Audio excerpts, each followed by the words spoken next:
Hello racing fans and welcome to Trackside, proudly brought to you by the best in the best. Yes, Bet with World Sports Betting. They bring you this program. It's a weekly program recorded during the course of the week and played out on Fridays for the weekend.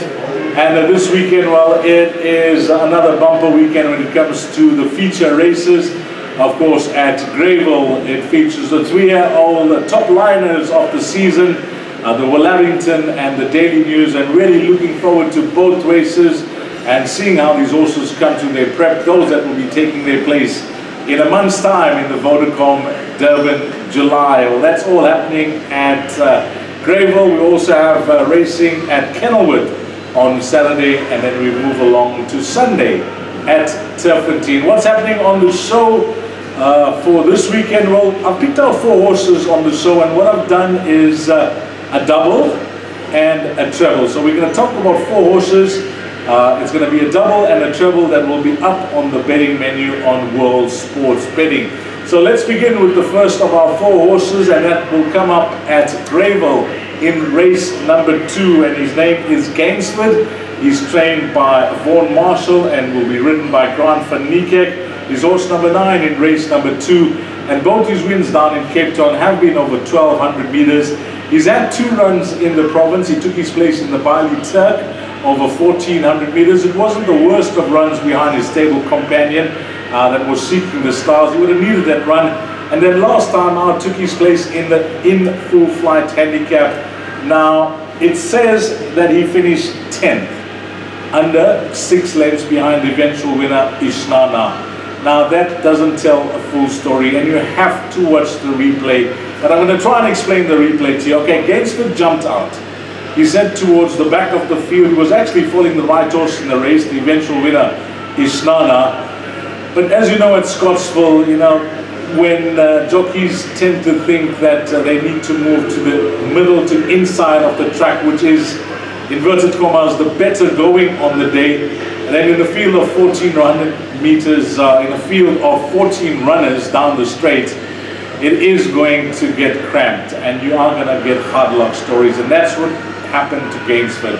He was traveling smoothly going into the final 500 meters. Grant van Niekerk was just sitting and waiting for the gaps to happen on the inside for him, and nothing was going. Nothing was going for him.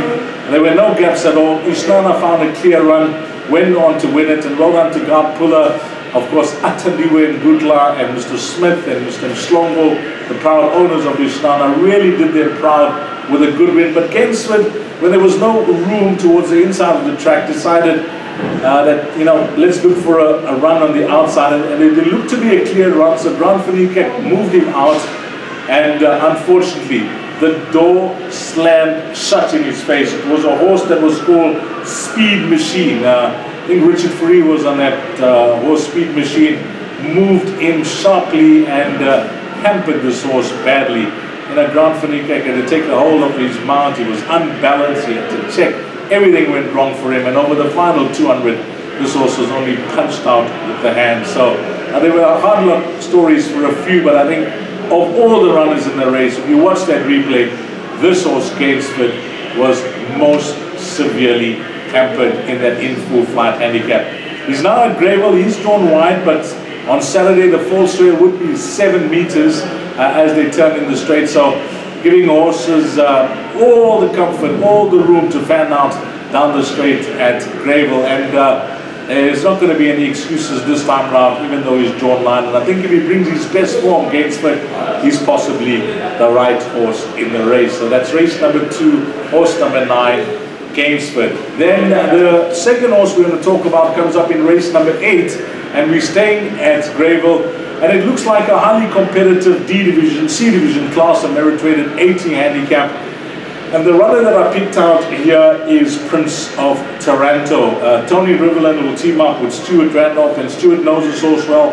He's the guy that won the maiden on Prince of Taranto. That was at Greyville. In fact, all of his runs have been at Greyville. And when he won at his penultimate start, he was slow away, but when asked to run, the turn of foot was superb. He really can turn on the speed, this horse. And then his post-maiden run, well, we spoke about hard luck stories for Gainesville. Well, this horse has his own hard luck stories. And again, the replay tells a true story. He was slow away. He was towards the back of the field. There was only one horse that was slower than him out the gates, and that was Sovereign Soldier. So he was sitting second to last for most of the way. And when he turned into the straight, he had a mountain to climb. He had lots of ground to make off, and he was done. He was green. He didn't know what he was doing. He was changing his legs down the straight and moving in, moving out. And he only started to get his mind on the job over the final 100 meters when Luke Ferrara straightened him up. He ran on and ran on smartly. If I stopped the race at the 200, he was never going to finish in the first 4. And he managed to run in the top 3. He ran 3rd behind Walton Hall. So that was a very good run. Of course, with horses that missed a break, it's always a luxury on how they're going to jump on the day. And I'm just hoping that maybe the stable of Tony Riverland taking him back to the starting stalls back home, and it's reschooled him, and if he comes to the track and jumps on turn sitting midfield turning to the straight, I think that his turn of foot will be too strong for this field. If he's slow away, then fingers crossed on the day that he can pick them up over the final 400. So that's going to be our second horse, Prince of Toronto at Greyville. The third of our 4 horses is at Cape Town, and it's race number 6 over 1200 meters. Now, I was super impressed the way this filly got the job done on debut. Yes, there was confidence in the betting market for her, and she was fancied by the yard as well. And she was so sensible, she was so professional on debut. She jumped out, she was in the race early. She's just got natural pace and speed, and she ran all the way to the line. I think there's plenty more to come from this filly. It's always tough for them out the maidens. We understand that it's then you're taking on winners. It's competitive racing. But when you look at this field, in a barring Hidden Strings, horse number 9, who's a 2-time winner, the balance of the field are all 1-time winner. And I think she's progressive. There's more to come from her. That debut win would have brought her on a ton, and I'm hoping that she could follow up and make it 2 from 2. She's an Australian import, safe to assume. And I think that she could be a horse to follow until she gets beat. Andre Nell teaming up with Callan Murray. And then our 4th horse will come up at Turfentine on Sunday, and it's race number 6 over 1600 meters. And we did go for this horse before on Trackside. His name is Indlamu. He's trained by Sean Terry, will be partnered by Lyle Hewson. And I keep going to his run 3 starts back when he was 3rd behind his stable companion, the unbeaten Paisley Park. In that race was Copper Mountain. And Copper Mountain, we know, has since gone on to place 3rd in the Ruffian Stakes. Tony Ruffle Stakes, apologies. He went on to finish 3rd in the Tony Ruffle Stakes. He then went on to run 3rd in the World Sports Betting Gauteng Guineas behind the mighty Malmoose. And also ran an absolute blinder in the horse Chestnut Stakes, where he finished 2nd behind the ruling Vodacom Durban July favourite in Got the Green Light. So Copper Mountain takes his place in the Daily News on Saturday as well, so we see how he goes there. Of course, he's got a stable companion in the race called Second Base. But coming back to Indlamo, that form line behind his stable companion Paisley Park is looking good.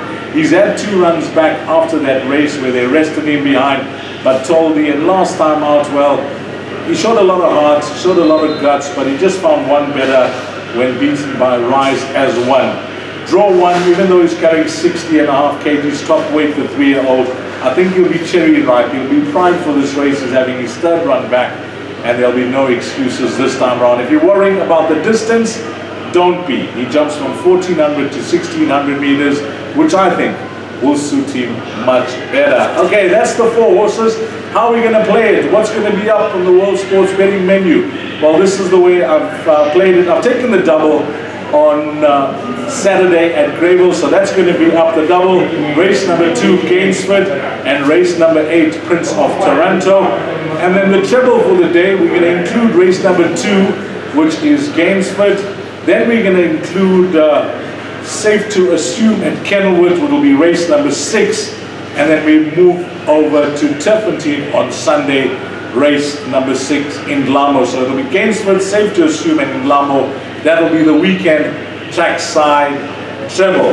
Now, it is a bumper weekend, as I mentioned, so it's a bonus pick six for the guys, and I'm going to call out the numbers. The bonus pick six is for Greyville on Saturday. They got R1 million carried over to that pool, and the estimated pool will be R5 million.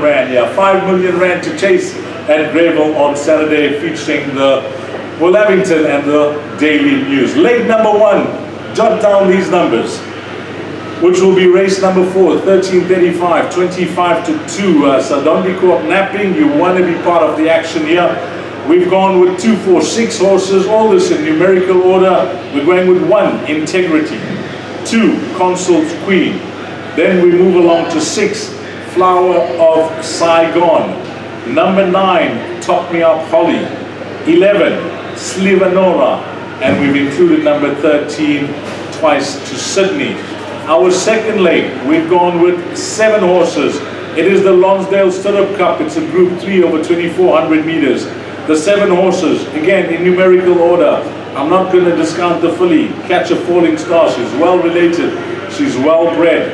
Number 4, we'll get a mention, Black Nab. A lot of anti-post betting support for Vaughan Marshall's runner.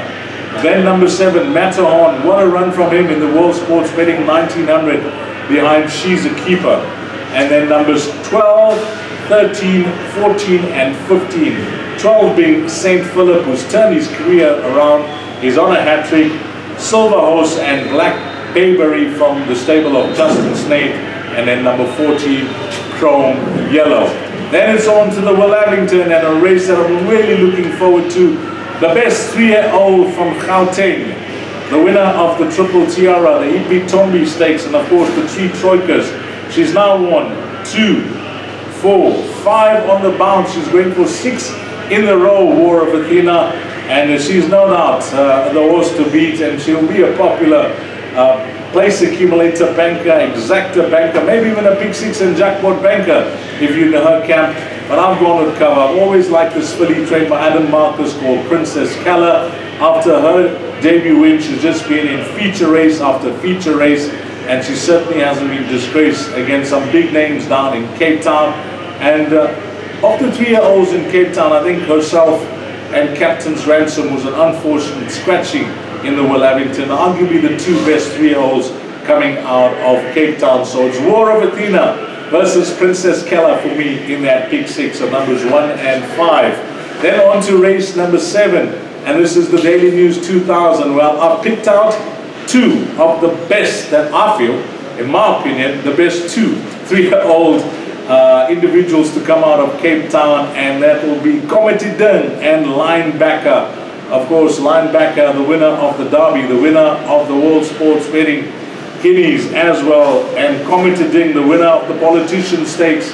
And he was a touch unlucky. He was a touch unlucky in the World Sports Betting Guineas as well. He's got a big reputation, and those 2 will get a mention out of Cape Town. And then the 2 horses, well, they form the top 3. I think Malmoes, Second Base, and Copper Mountain, they form the top 3 out of Gauteng when it comes to the 3-year-olds.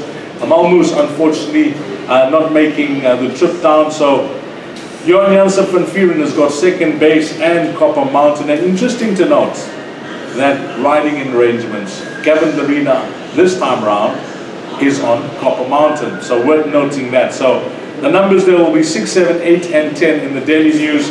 And then, as we mentioned in our horses to follow for the weekend, we've included Prince of Taranto in that double. I gave you the lowdown with regards to the form and the hard luck stories that he had last time out. This is where pick 6s are won or lost. And when I say won or lost, I mean when it comes to percentages. If you want a greater percentage, this looks like a competitive race. Make no mistake, it looks like a difficult race, but if you get a banker a 6-to-1 shot and it arrives for you, well, you can certainly cut down that perm to a bigger percentage in your favor. So Prince of Taranto, we are hoping that he can get the job done. The last race is an absolute minefield. Thus far, after 5 legs, that pick 6 is costing 336 Rand. So if you include the field in the last leg, that will cost you 4,704 Rand. But I've tried to narrow it down, and I've included 2, 4, 6, 7 runners, and in numerical order, 1, 2, 3, 6, 7, 9, and 11. And I'll read out those names of those 2, 4, 6, 7 runners. 1 being See the Light, 2 being Just a Guy Thing. Then we move along to horse number 3, which is Crusade Star. Horse number 6, Antigonus. 7 is Sesura. 9 and 11 will get a mention from me. And 9 being Roy's Magic, and 11 being Gimme a Rainbow. Let's go through those numbers. Let's repeat those numbers for that pick 6. That pick's costing 2,352 Rand, 236 Rand. Fractional betting will give you 10%. 1, 2, 6, 9, 11, and 13. By 1, 4, 7, 12, 13, and 14. By 1 and 5. By 6, 7, 8, and 10. By 5 a banker. And then the last leg, and hopefully we're running, we're smiling. Prince of Taranto arrives, and we're going into the last leg. Well, it's short. We've just got the 2, 4, 6, 7 runners, as I mentioned. 1, 2, 3, 6, 7, 9, and 11. And again, that's spent 2,352 Rand or 2,236 Rand will be 10%. That's a wrap. Yes, it's been a long show, longer than usual, but we've given you 4 horses to follow. The double and the treble will be on World Sports Betting, and of course that pick 6 that we're all chasing, that 5 million Rand on Saturday at Greyville. All that's left for me to say, guys, is on behalf of World Sports Betting, thanks to all the punters, but more importantly and more especially you, the valued customer. Until next week, you take care. Salami Gashle.